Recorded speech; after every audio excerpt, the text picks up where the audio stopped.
Vamos conversar de um assunto muito importante hoje, uma coisa que me perguntam muito. Por que ser anarquista ao invés de ser marxista? Eu vou expor alguns dos inúmeros pontos que eu tenho a respeito. Mas antes, já deixa um like aí, se inscreve no canal para dar uma força e não perder os próximos vídeos. E atenção, o vídeo é uma crítica ao marxismo. Se você é marxista e fica bravo quando alguém critica suas ideias, não precisa ver o vídeo. Mas se você, assim como eu, é aberto a críticas, pode ficar à vontade. E também sinta-se livre para deixar suas críticas, as minhas críticas, e ao anarquismo também aí nos comentários, beleza?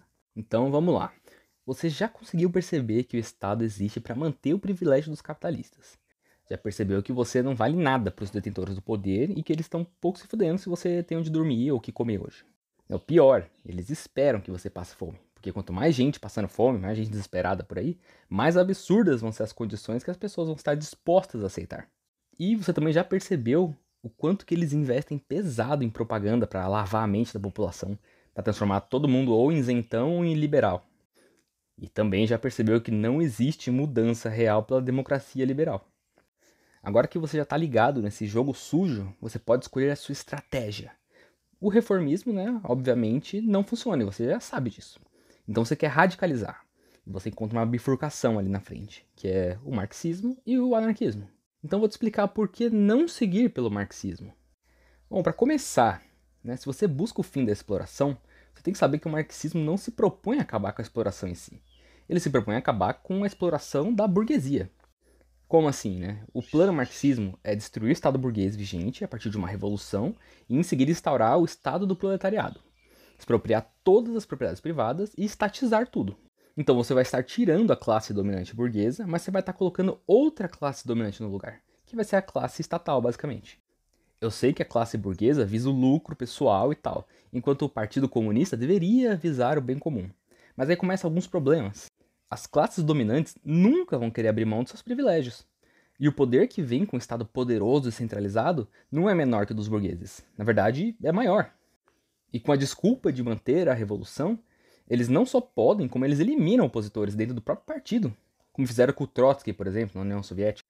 E o seu trabalho não vai estar sendo liberto ainda. Você ainda vai ter que seguir o plano de uma classe dominante. Você ainda vai ter o seu trabalho alienado de você pelos interesses de uma classe dominante. E a ideia marxista meio que diz que os fins justificam os meios. Nós podemos ver, tipo, Stalin se aliando a Hitler por um período de tempo para atacar camponeses despreparados na Polônia. Ou quando na revolta de Kronstadt, onde os marinheiros que foram basicamente heróis de guerra na Revolução, não estavam gostando do rumo das coisas na União Soviética e foram massacrados pelo governo. Porque foda-se, você é uma pecinha no nosso tabuleiro e nós podemos te sacrificar a qualquer momento, que é mais fácil do que fazer as pazes. Então a ideia de enganar a população para se matar numa revolução é justificável para o marxismo. Porque você pode inventar um discurso mentiroso, não tem problema, afinal é pro bem comum. E o partido é um ser poderoso que sabe o que é o bem comum. E se você não concorda com o plano do bem comum, é só a gente que sabe o que é bom pro bem comum falar que você é contra-revolucionário e te eliminar. Ainda mais depois da revolução, já que você já fez o que era bom pra gente, tá ligado? Você já pôs a gente no poder. E bem honestamente, pra mim, não existe essa de o fim justifica os meios, porque os meios que criam os fins. A revolução é uma guerra muito violenta, não deve ser usada para dar poder para uma nova casta, e nem para ter uma leve melhora de vida. Se for para usar uma revolução, deve ser para uma emancipação. Eu sei que o marxismo diz mirar no comunismo, que é só uma fase de transição, que o Estado vai desaparecer e tal, mas não existe esse objetivo real de caminhar para isso.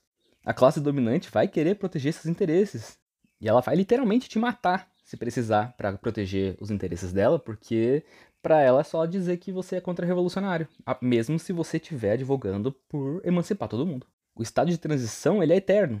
Esse estado ele não tem mais nenhuma obrigação com você. Eles não têm que te convencer a votar neles, ou comprar produtos deles, ou alguma coisa assim. Então, se uma usina nuclear der ruim perto de você, como, sei lá, Chernobyl, eles podem simplesmente não te avisar. E ainda chamar você para ajudar a limpar por lá, e aí você vai acabar morrendo de radiação depois, mas de boas, é pro bem comum. Ou, sei lá, esquecer de te alimentar, ou te proibir de se alimentar, como lá o caso, né, de Holodomor. que mesmo que não tivesse sido uma fome proposital causada pelo partido, ainda assim é uma completa irresponsabilidade e falta de comprometimento com a população local. Porque por setor estratégico, é muito mais importante você estar desenvolvendo novas tecnologias do que você estar literalmente matando a fome das pessoas. Sempre que tiver uma classe que comanda, ela nunca vai pensar no seu bem-estar. É impossível. Sempre vai ser muito mais importante qualquer outra coisa do que coisas supérfluas como pessoas passando fome. Não entendam o que eu estou dizendo como se eu fosse um daqueles liberais que acha que partidos socialistas passam mais fome que dos capitalistas. Eu sei que os capitalistas são muito piores nesse caso. Mas se você priva as pessoas de trabalhar, de produzir, se tiver alguma crise de grãos ou de alguma coisa assim, você vai estar condenando elas à morte, pelo mesmo jeito que a propriedade privada condena as pessoas à morte. As pessoas não podem produzir, elas estão proibidas de produzir. A história já ensinou a gente que a centralização de poder não é uma boa ideia. Mas e o anarquismo, como é que fica? O objetivo do anarquista é eliminar as classes sociais, de verdade, e não criar outras por outros critérios. Mas o que o marxismo pensa disso? Vamos ver nas palavras de Stalin. Não somos o tipo de pessoa que, quando a palavra anarquismo é mencionada, se afastam despreocupadamente e dizem com uma onda soberba da palavra: por que perder tempo com isso? Não vale a pena falar sobre isso. Pensamos que crítica tão barata, indigna, é inútil. Nem somos o tipo de pessoa que se consola com o pensamento de que os anarquistas não têm as massas por trás e, portanto, não são tão perigosos. Não é quem tem uma massa maior ou menor a seguir hoje, mas a essência da doutrina que importa. Se a doutrina dos anarquistas expressa a verdade, então é evidente que ela certamente abrirá caminho para si mesma e reunirá as massas ao seu redor. Se, no entanto, ela não for sólida e for construída numa base falsa, não durará muito tempo e permanecerá suspensa em pleno ar. Mas a insensatez do anarquismo deve ser provada. Algumas pessoas acreditam que o marxismo e o anarquismo se baseiam nos mesmos princípios e que as discordâncias entre eles dizem respeito apenas à tática, de modo que, na opinião dessas pessoas, não se pode fazer qualquer distinção entre essas duas tendências. Isso é um grande erro. Nós acreditamos que os anarquistas são verdadeiros inimigos do marxismo.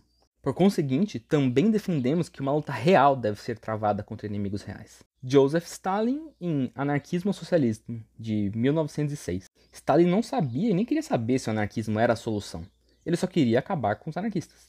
Então tome muito cuidado ao apoiar marxistas mais espertinhos, porque eles acham que eles vão fazer parte do partido e eles já supõem que eles vão ter o poder para eles. Eles se veem superiores ao proletariado. E para eles, o proletário não tem capacidade de se gerir. Ele precisa ser colocado na coleira e adestrado à força, ou senão sacrificado. Então fica a minha dúvida, você arriscaria sua vida numa revolução para dar poder absoluto para um partido? Você tem que pensar muito bem a respeito disso, porque depois não tem como se arrepender. E por enquanto é isso. Compartilhe esse vídeo com seus coleguinhas iludidos e deixe aí nos comentários suas críticas ao meu pensamento. E se achar que eu tô errado, pode mandar textos para me convencer do contrário, que eu sou bem aberto a mudar de opinião. Até agora, por tudo que eu vivi, eu não vejo o marxismo como uma opção boa para sair do capitalismo, tá ligado? Mas é isso, galera. Muito obrigado por assistir até aqui. Quem assistiu até aqui, te amo. E tamo junto. Até a próxima. Falou, fui.